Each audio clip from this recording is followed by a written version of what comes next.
Esto es El Lavadero Network, porque la política sucia se lava en casa.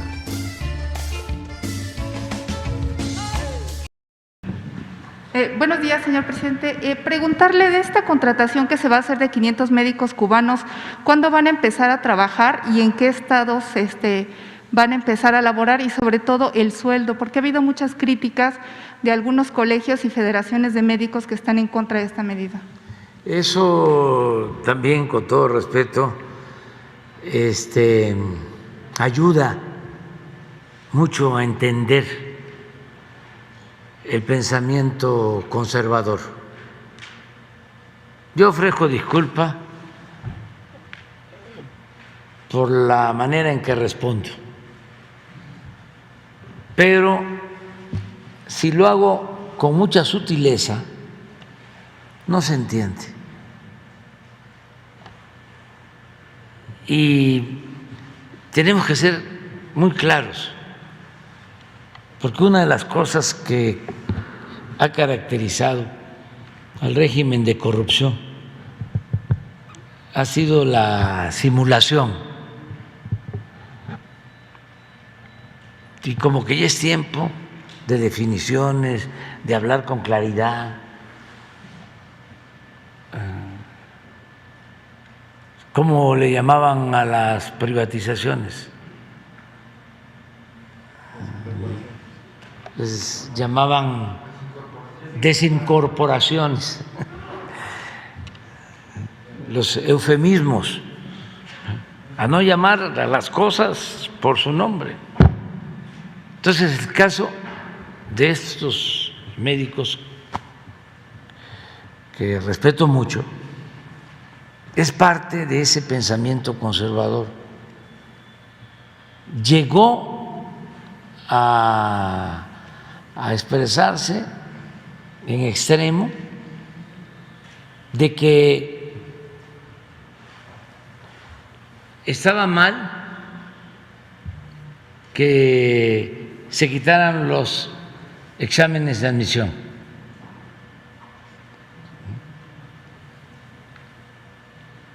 Estamos hablando de asuntos polémicos,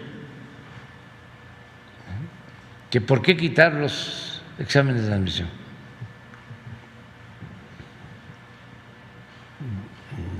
Dos, ¿por qué abrirle a todos la posibilidad de la especialización? ¿Por qué ampliar a especialistas? ¿Por qué darles becas a médicos para que se especialicen? Y ahora, tres, ¿por qué traer médicos de Cuba? Contestamos, o sea, porque no tenemos médicos,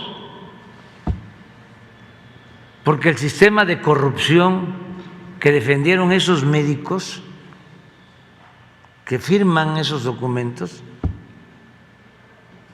dejó de invertir en la educación pública y quería privatizar la educación, y por eso inventaron lo de los exámenes de admisión.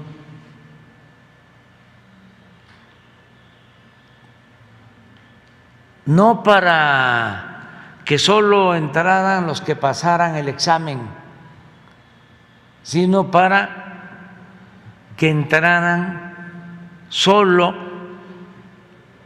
los que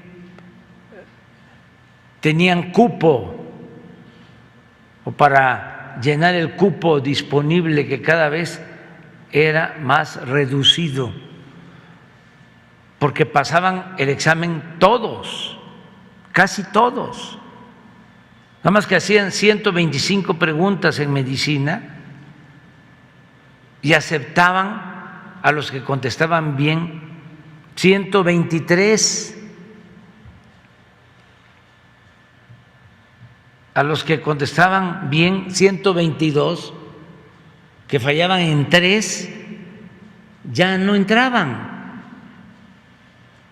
Eso fue lo que prevaleció durante todo el periodo neoliberal.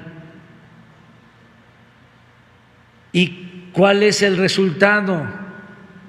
¿A qué nos llevaron con esa política inhumana, antisocial, absurda? A que no tenemos médicos. No tenemos médicos generales y mucho menos tenemos médicos especialistas. Ese es el saldo de esa política corrupta que se impuso durante 36 años. Entonces, ¿cuál es el compromiso que nosotros tenemos? Garantizar el derecho a la salud. A esos mismos médicos conservadores y sus patrocinadores, los dueños de laboratorios y de las grandes clínicas privadas, esos mismos no les gusta la gratuidad en la salud, porque ellos consideran que la salud es un privilegio, que pueda ser atendido el que tiene dinero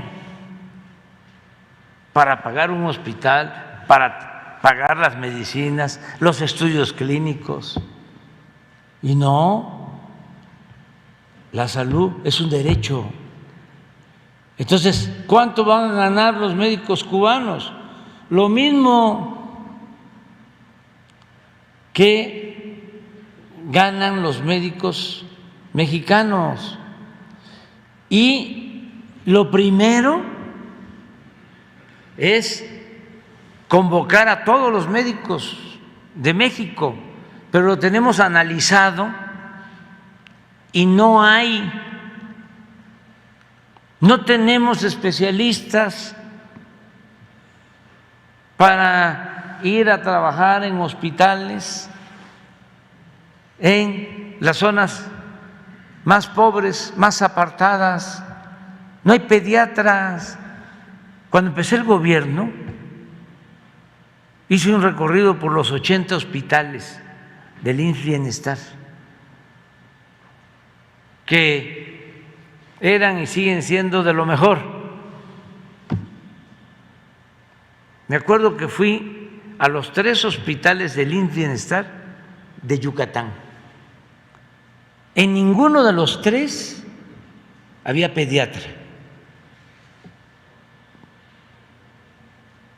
Y así sigue. Entonces, estamos contratando a todos los médicos, pero como ya sabemos que no vamos a tener para cubrir toda la red de centros de salud, de unidades médicas rurales, de hospitales, pues por eso ya estamos haciendo este convenio de traer 500 médicos. Ya les expliqué también, y yo creo que esto es bastante ilustrativo, y ojalá y le pregunten a los de el Teletón, estos médicos,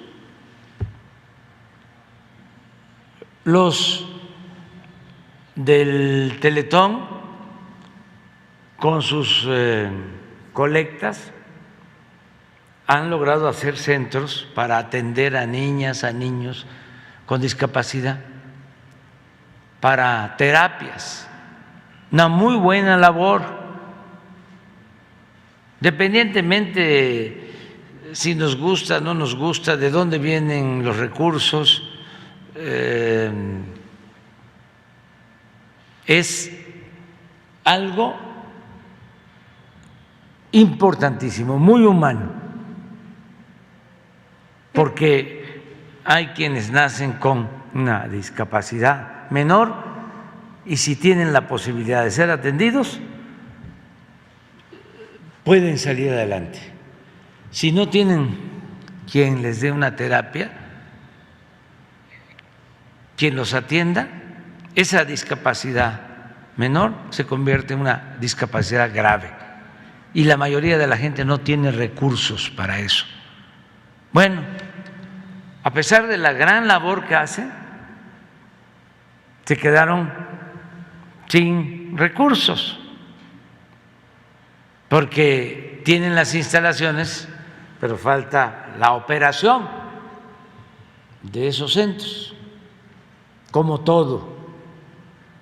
En el periodo de la corrupción, los gobernadores y en el gobierno federal, no todos desde luego, decían, vamos a hacer un hospital. Y sí, construir un hospital pues puede costar 500, 1,000 millones, sí, pero mantener ese hospital cuesta lo mismo cada año, 500, 1,000 millones. Entonces, eso no lo contemplaban. Entonces, si acaso quedaba la obra, pero sin médicos, sin enfermeras, sin medicinas, sin equipos y todo el gasto de operación.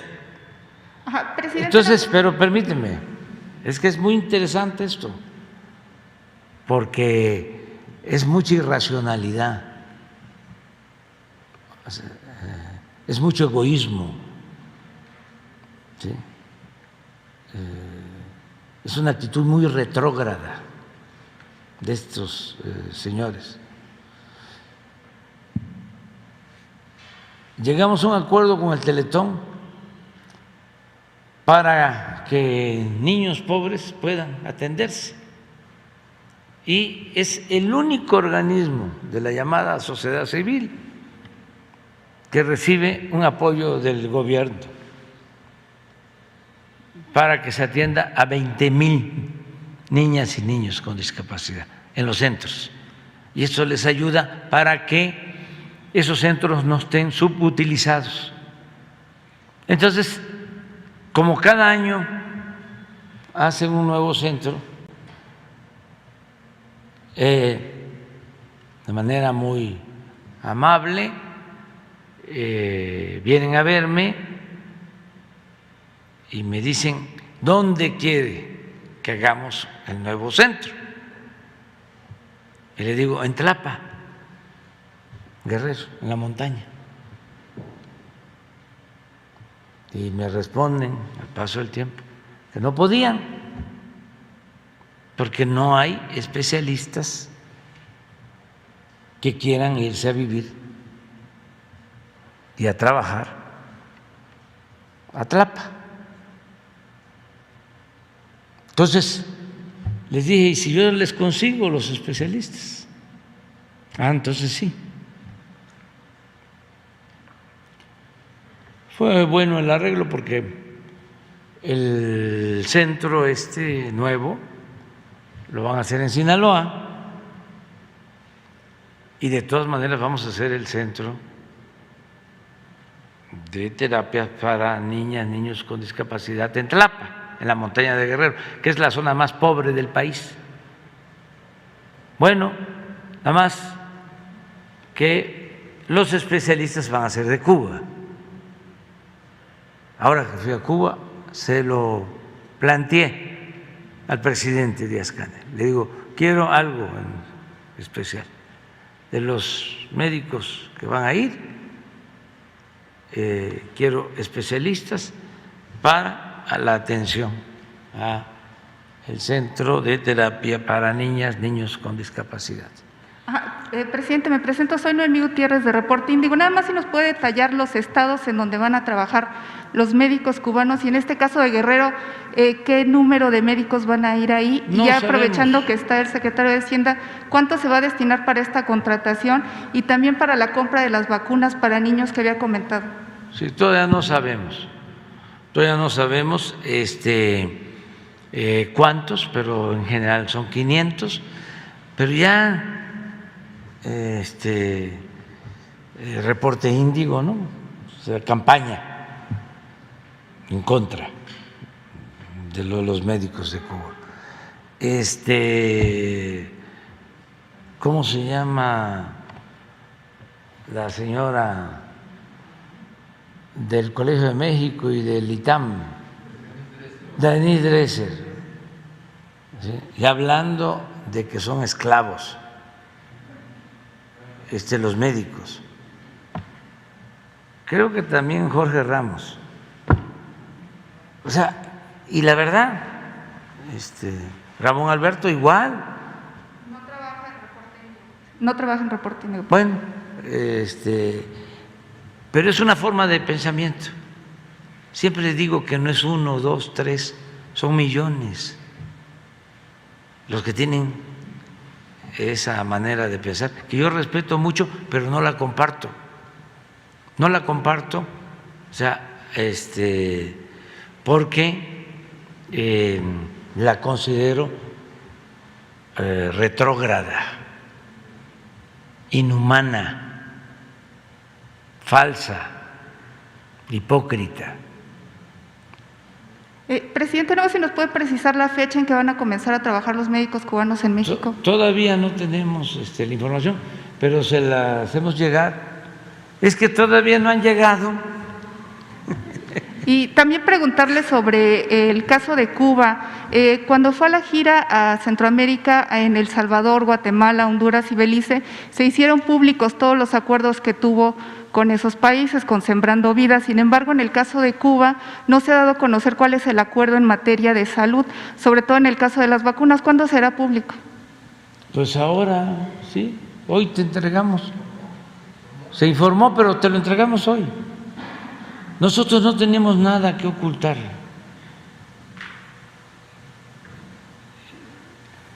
El que nada debe, nada teme. ¿Y sabes por qué resistimos a la mafia del poder y a sus voceros? Nuestro escudo es la honestidad. Eso es lo que nos protege. Entonces tenemos autoridad moral y vamos a seguir defendiendo nuestro proyecto, que es la defensa de la mayoría del pueblo, de la gente humilde, de la gente pobre, de los que no existían, no contaban, porque la política era de los asuntos de los políticos y no asunto de todos. Entonces, qué bien que me preguntaste lo de los médicos, porque tenía yo unas ganas. O sea, porque los estoy viendo. No, cuando hablé de entregar becas, porque necesitamos especialistas, para que el que quisiera irse a estudiar a Estados Unidos, a Francia, a Alemania, a Argentina, donde quisiera, tiene una beca, pues una de estas sociedades de médicos me mandó un escrito oponiéndose.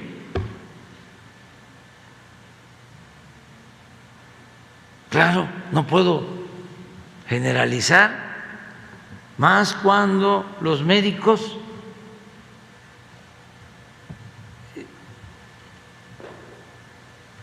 las enfermeras, la mayoría arriesgó la vida en la pandemia. hicieron algo extraordinario. Pero hay una élite que tiene un pensamiento retrógrada. Es como el caso, con todo respeto, de mi alma mater, de la UNAM, y como yo siempre digo lo que pienso, no me voy a callar a reclamarles de que enfrentamos la pandemia y en vez de convocar a todos los médicos estudiantes a enfrentarla, a ayudar, se fueron a sus casas.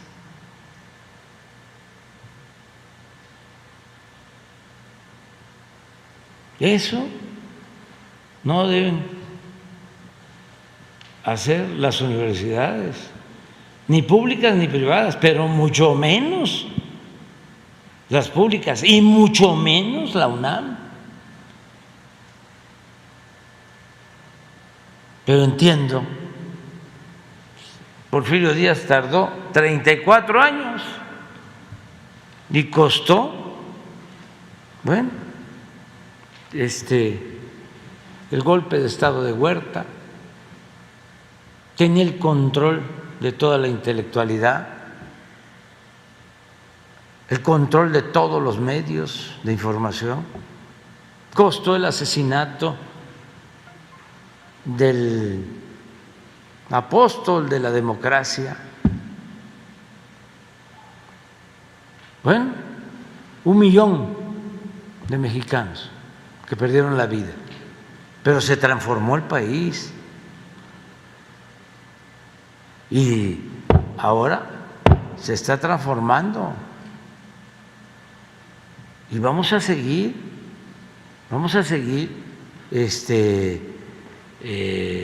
luchando por la transformación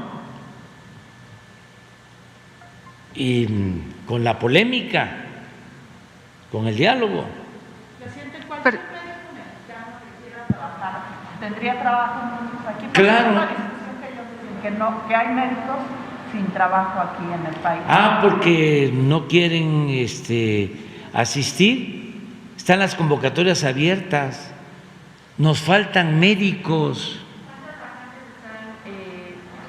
Vacantes deben de ser como 50,000. ¿El problema es que no hay quien quiera acudir a ese tipo de comunidades alejadas? Sí, ese es uno. También por la formación que recibieron. O sea, el neoliberalismo nos hizo muchísimo daño porque puso por delante lo material, el individualismo.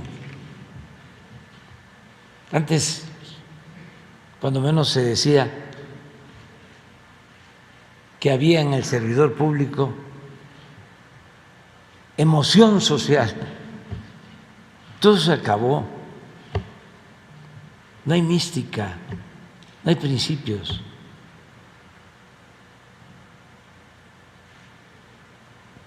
Entonces, claro que hay para contratarlos a todos. Si el plan que tenemos es que no falten los médicos generales ni los especialistas, pero no solo que haya médicos y especialistas de lunes a viernes, sino sábado y domingo, que también se enferma la gente, y que no sea nada más un turno, 2, no, las 24 horas. El compromiso que tenemos es hacer valer el derecho del pueblo a la salud. Ese es el desafío. Y no tenemos problemas de presupuesto, porque como no hay corrupción, nos alcanza el presupuesto.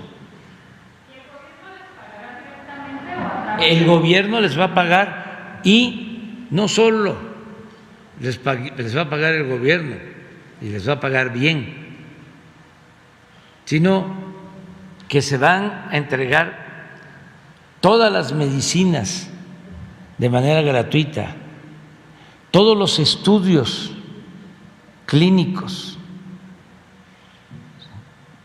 Es salud gratuita para los que no tienen seguridad social, para toda la población.